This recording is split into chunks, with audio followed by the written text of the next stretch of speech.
Hey guys, it's Derek from Pacific Coast Auto here, and we're taking a look at a year 2000 Classic Mini. This is the final year that they made this vehicle, and this is in October month, and so this could very well be one of the newest Classic Minis that's out there. Now, I'm going to show you the engine, but due to electric shielding, it messes up with the audio, and so I'm going to turn off the engine before I go too far into seeing that. I don't know if these new ones do. The old ones definitely did, and it screws up a bunch of our videos. So I'm just going to show you quickly here.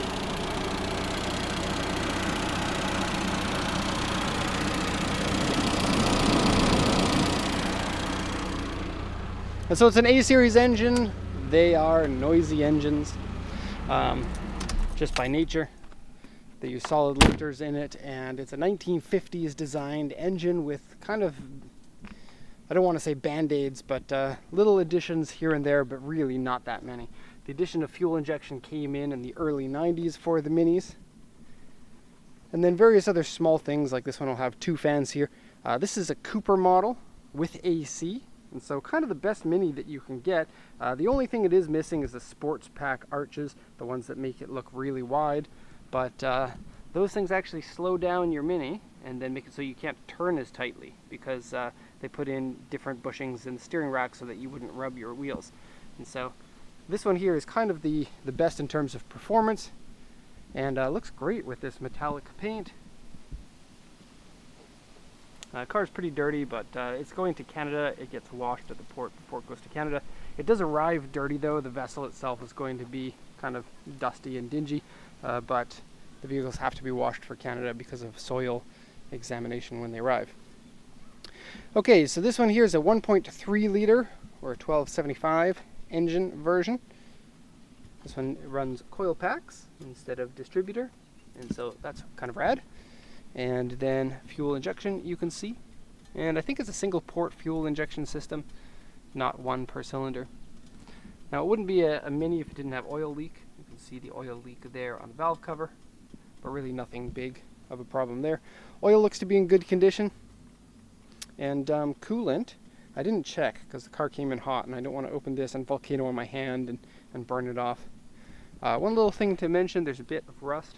The vehicle is quite rust free, but there's a little bit right here underneath the hood, right there, and down there. Okay, so I'm going to lower the hood here and show you the rest of the body, show you the auction inspection sheet. Okay, and being a previous owner of a Mini myself, I absolutely love these cars, especially these late model ones and the Coopers. Cooper being the fast sports car version of the car. And this one is confirmed it is a Cooper by VIN number. Okay, so it's a year 2000, October, Rover Mini Cooper 1300cc. It's an auction grade R because it's been in an accident, but it looks like it's been in a rather mild rear end accident. Okay, interior grade C, and I think that they're being awfully mean to it because I think the interior is quite good in this one. 83,770 kilometers, 4-speed manual. They only ever came with a 4-speed manual. And if you don't know the car, interestingly, the manual gearbox and the engine share the same oil. And so you don't have to change your manual engine oil. You just have to make sure that you're changing your engine oil regularly, or you're screwing up an engine and a transmission. Leather seats, airbag. I think the airbag came in 1996, I think. Could have been 97, but I think it was 96. And the airbag ones are generally quite a bit more expensive because of import regulations, and people want to have airbags in a car that is as small and crunchy as this one is.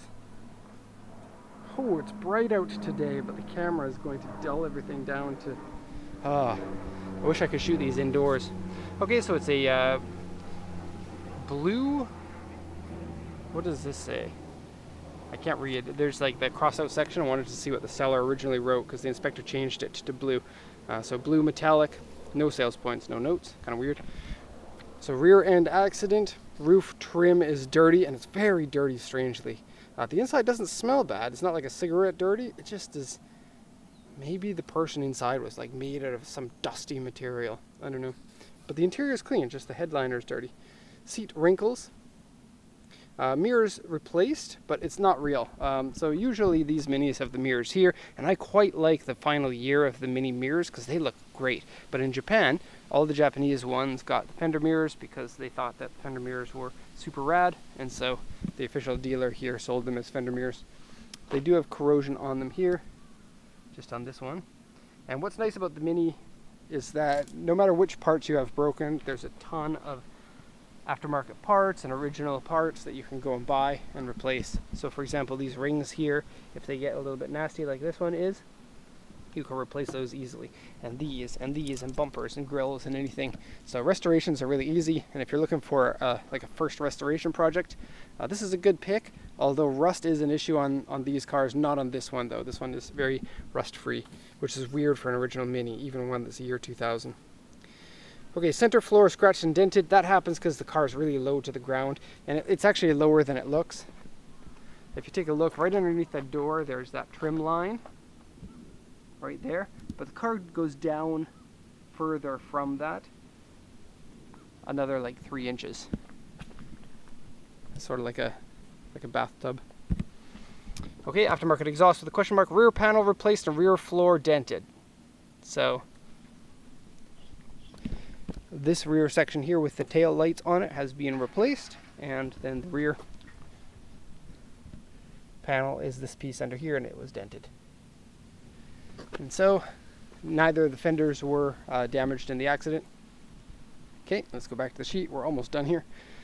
And various scratches and dents on the car. Repainted front fenders and the hood, and then the roof has paint peeling in various places, and then it says a repaired crack on the windshield. And so that is right here. That's where the crack is on the windshield. It's just a very minor one. And then there's a rock chip here. Okay, so let's do the walk around, then I'll go into the damage of the car, and then I'll go to the interior. But yeah, runs well, clutch works fine, the engine is nice and ready to drive, shifting is easy and not sloppy at all. Still has the Japanese plates on it, look at that. And those Japanese plates are going to have to go. Hello, tree. Goodbye. Okay, iconic looks of the Mini. This is a car that, unlike almost anything else on the road, is going to bring smiles to people's faces. If you drive a cool sports car, a lot of people are like, nah, cool sports car, don't care. But everybody cares about this car, whether you're a car enthusiast who knows about the racing history of these and how fast you can actually drive them, or you're somebody who doesn't really care about cars too much, they know about this car as well. They think it looks cool and unique. And so, it's a crowd pleaser for certain. Okay, gonna look at the side here. And so side panels are both really, really good. And like I said, no rust on the sills or anything like that. And so super win. There are 2 dents right here. You can kind of see them, they're small. Like here and here. The light's kind of shining right on them, so it's a bit difficult. And then the roof peeling, looks like it's best to repaint it. You see all these little dots are little bubbles that have burst and dirt has caught in there. And so the only way to fix that would be to repaint. No rust inside the sills in there, and it has this little rubber cap on the edge of it. Okay, open it up. All the door handles work inside and outside, and so that's really handy. That's kind of a common breaking point for these.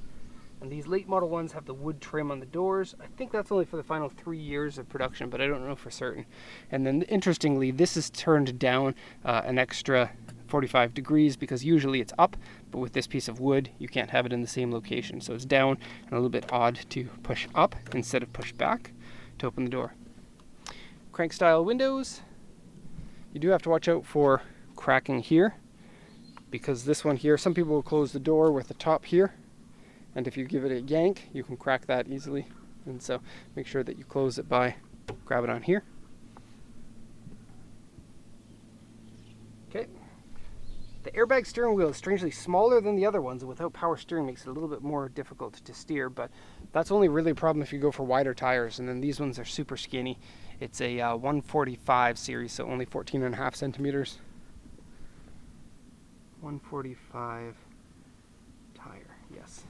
So seats are good. You got Cooper emblem put into the back there. Can you see it?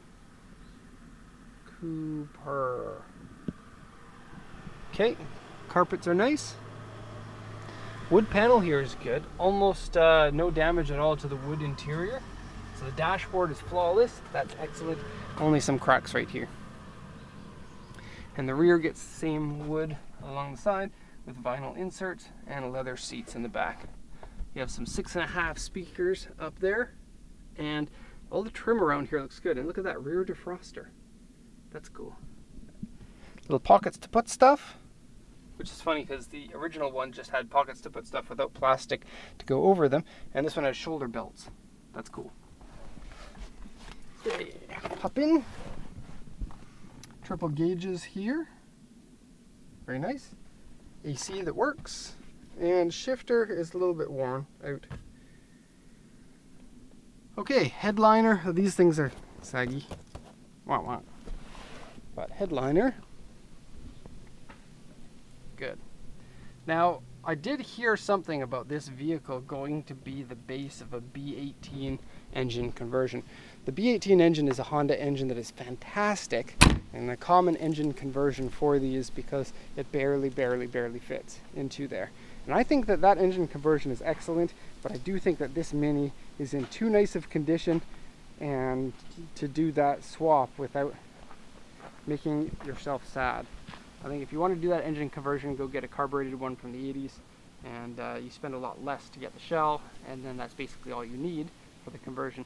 I think this one, being the final year and being in excellent condition, is one that's definitely worth holding on to. This might be the best condition Mini that I have seen. And if you do want a Mini, Japan's a great place to buy them from. You do have to watch out. They're not particularly easy cars to buy from Japan because of their many common issues. But this one, good.